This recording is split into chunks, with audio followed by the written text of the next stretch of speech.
Today we will do an exercise.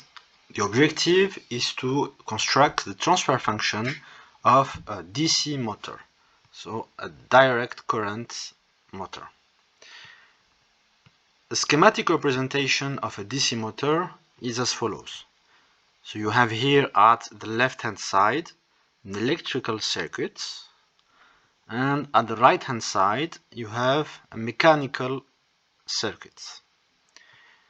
In the electrical part, you have an input voltage, U of t, so this is the input of my system. You have a current, I of t, a resistor R, and an inductance L. And this circuit generates a voltage that I denote here by E of t, which is called the electromotive force, and this is the thing that will make the motor rotate. Okay, so in the right hand side I have here the rotor of the motor with some moment of inertia that I will call, for example, J, and I have also a rotation of the motor of an angle theta, and I have an angular velocity theta dot, which is my output Y of t. Also, I have a torque that I denote by tau, so this is the, loosely speaking, this is the force that rotates the load, so this is the torque tau, and you have which counteracts the torque, you have the friction B times theta dot, okay, where B is the friction coefficient here.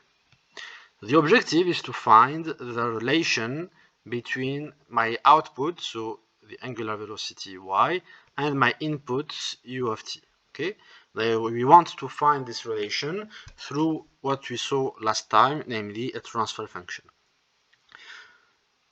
So what we do, first we need to recall some basic relations about DC motors. Here, as I said, you have at the left hand side an electrical circuit and at the right hand side a mechanical circuit. So what the motor does is that it transforms the electrical energy into a mechanical rotational energy. How does it transform electrical to mechanical? It's through these two relations here. So the electromotive force E of t is equal to some constant Ke times the angular velocity theta dot of t. Okay? Whereas the torque tau of t is equal to a constant K tau times the current I of t. So you see here E of t, this is in the electrical domain, this is the voltage here, and theta dot is in the mechanical domain. Okay, so electrical, mechanical, and here you have mechanical, electrical. So tau is in the mechanical domain and I of t is in the electrical domain. Okay, so you have a conversion between electrical and mechanical energy through these two relations. And Ke and K tau are constants.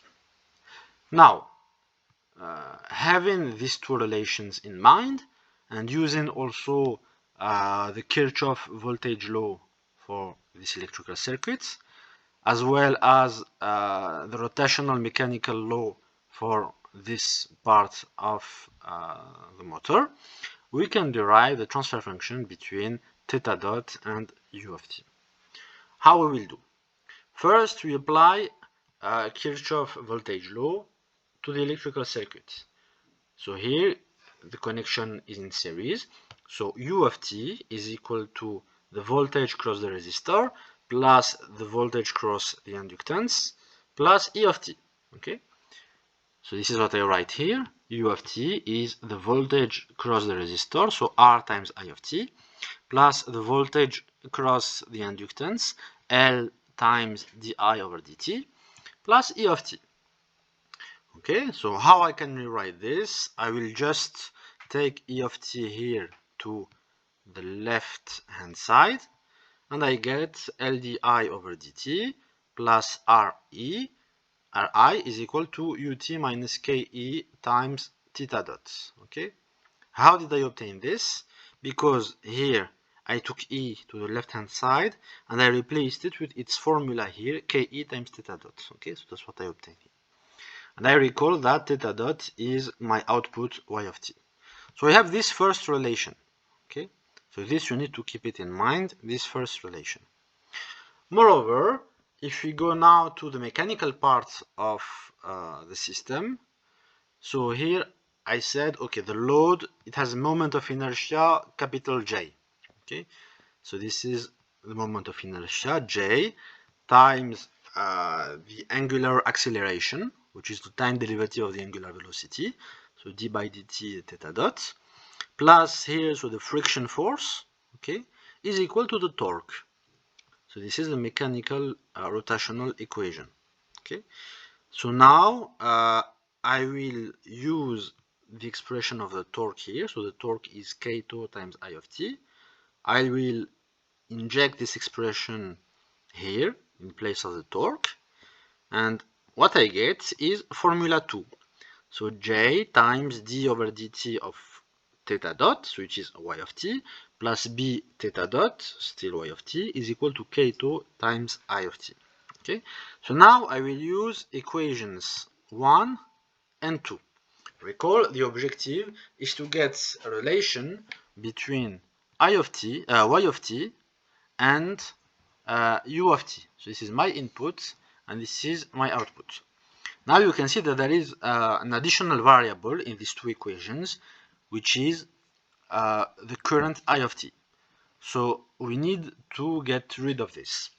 What we will do, we will simply apply the Laplace transform to equation 1 and the Laplace transform to equation 2.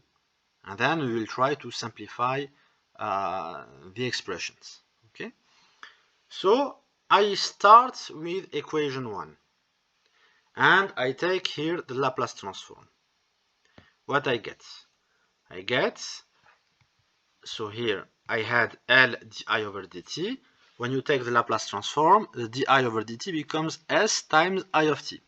So I get times I of s. So here I get ls times I of s. Okay.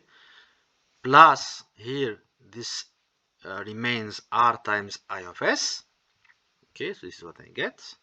Is equal to u of s minus ke y of s. Okay, so u of s minus ke, here theta dot of s, theta dot is y, so it gives you y of s. Okay, so this is what I get from relation 1. Now I take the Laplace transform in relation 2. What I get same thing. The Laplace transform of the derivative is s times here y of s, so I get j times s y of s, plus b times y of s, so I recall theta dot is y, and this is equal to k tau times y of s.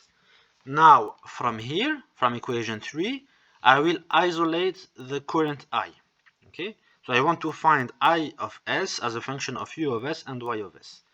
So what I get, so I take here I of s as a common factor, I get ls plus r times I of s, okay, is equal to us minus ke y of s. So is is equal to us minus ke y of s over ls plus r. Now I will replace here this expression of I of s in equation 4. Okay, what I get, so by injecting this in equation 4, I get here, so I take y of s as a common factor, I get js times plus b, so js plus b times y of s is equal to k tau times I, and I is equal to this. So it's equal to k tau times u of s over ls plus r, this first term, plus here, so minus k tau times ke over ls s plus r y of s. Okay, so now I will take this y of s to the left hand side and I will factor out the y of s. What I get is js plus b plus k tau ke over ls plus r y of s is equal to this term here at the right hand side. And you see here that if you want to get the transfer function between u and y, you just need to divide this term here by this term here.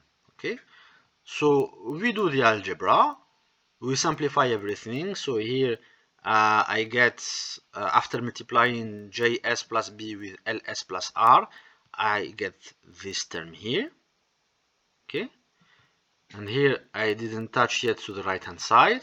Next I multiply both sides of the equation by ls plus r, and finally I get k2 over this term here, so k2 over this times u of s, and my transfer function is this fraction here.